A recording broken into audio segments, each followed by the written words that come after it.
Me and my boy were at a UFC fight when he picked me up and held me over his head. I'm throwing you into the cage. I instantly started squirming around. Dude, what the F is wrong with you? Put me down. He laughed. This is my favorite MMA fighter. I need to get his attention somehow. He launched me over the top, and when I finally managed to stand up, the fighter was towering over me with his head tilted. The crowd started chanting so loudly, I could feel the floor vibrating. Kill him! Kill him! Merrick's was chanting along with them. I scrambled for the door, but the MMA fighter raised one hand, and they climbed back down.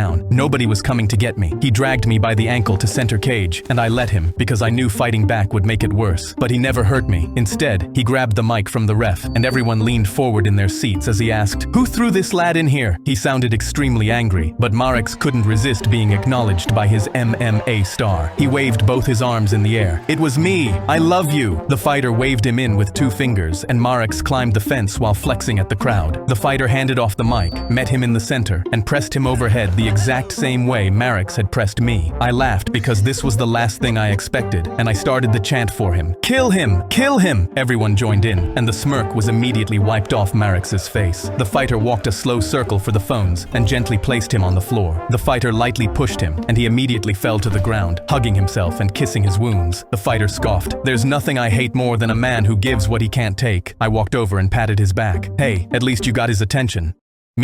My mom and her boyfriend walked into my room. "We're going out. We'll be back at 3 a.m. We trust you." After 3 hours went by, I felt extremely lonely, so I went to grab my Woody cowboy toy, when suddenly, he stood up and waved. "Howdy, partner." My entire body completely froze up. What is going on? And suddenly, every toy in the toy box stood up and climbed out towards me. Peppa Pig and George, SpongeBob, Patrick, Sandy Cheeks, and Buzz Lightyear. They hit the floor running, and I slid off my bed into the middle of them, laughing so hard I covered my mouth. "This is insane. Is this real? Or am I dreaming?" SpongeBob laughed. "We're as real as the Krabby Patty formula. Tell us what you want us to do. We're here until the end of the night." I tilted my head. "What happens after that?" Sandy jumped. "No time to explain. Just tell us what you want." 6-year-old me stood up, not questioning the logic. "Dance off. Girls versus boys." They separated to dance, and I pointed at Patrick. "Do the robot." He completely stiffened himself and started doing the robot like a pro, while Buzz Lightyear beatboxed. I clapped and laughed hysterically like it was the best night of my life, because it was. Perfect!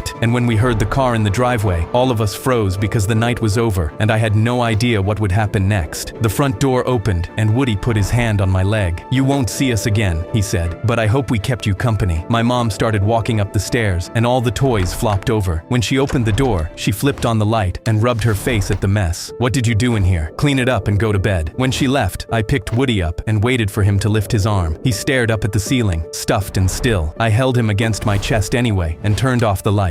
My mom and her boyfriend walked into my... I stared down the range at the target with my hands shaking, because if this arrow didn't hit a bullseye, my cousin was getting his face kicked in. Billy had cornered us behind the archery shed with his entire gang around him, and the counselors were across the field setting up dinner tables. Eric stood behind me with the word "Piggy" still drying in black Sharpie across his forehead. Billy stepped up grinning and put his arm on my shoulder. "I win every medal at this camp every year." I shoved his arm off. "If you hit a bullseye, you leave Eric alone for the rest of camp. If I hit one, you do whatever you want." Billy laughed and grabbed a bow off the rack. "Deal." He pulled back the string smooth like he'd done it 1,000 times and let the arrow fly. It landed an inch outside the bullseye, and his gang erupted behind him. Billy turned to me with that same grin and held the bow out. "Your turn, tough guy." I took the bow with my hands sweating so bad I could barely grip it, lined up the arrow, and started pulling back the string. That's when one of Billy's friends drove his foot into my ribs from the side. I hit the dirt hard, and the bow flew out of my hands. Billy picked it up, walked over to Eric, and shoved the bow into his chest. Change of plans. If Eric wants to be left alone, Eric takes the shot. Eric raised the bow with both arms shaking so hard the arrow was bouncing up and down. Billy laughed from a few feet away. "Just let it go, Piggy. We're all waiting." Eric closed his eyes and let go. The arrow hit the target with a thud that everyone heard. Bullseye. The whole crowd went silent for a second and then exploded. Even some of Billy's own friends were yelling. Billy's grin dropped off his face. He marched straight at Eric and shoved him backward into the mud patch behind the targets. "Stay in the mud where you belong, pig." Nobody cheered. A kid in the back of the crowd said, "Dude, he beat you." Billy whipped around. "Shut up, nobody asked you." But the rest of the campers were already pulling out their phones, and his own friends had stepped back from him. Billy backed away and tripped into the same mud patch. Eric pushed himself up, walked over, and picked the bow up off the ground. He looked down at Billy with the Sharpie on his forehead running down his face from the sweat. "I think you look better in the mud."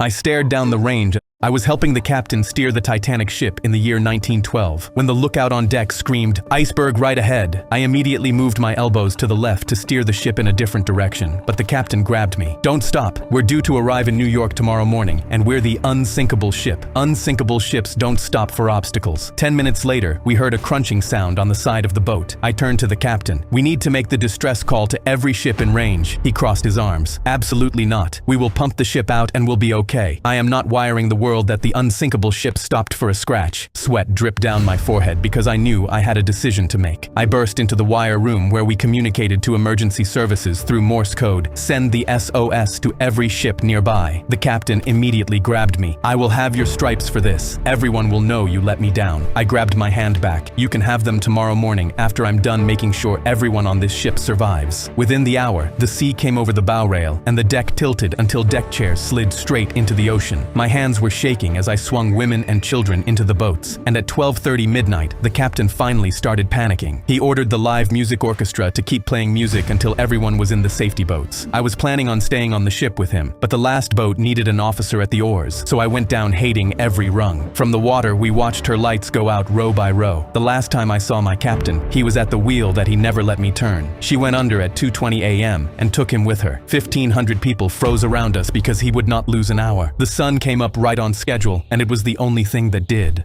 I was helping the captain steer the Titanic ship in the year 19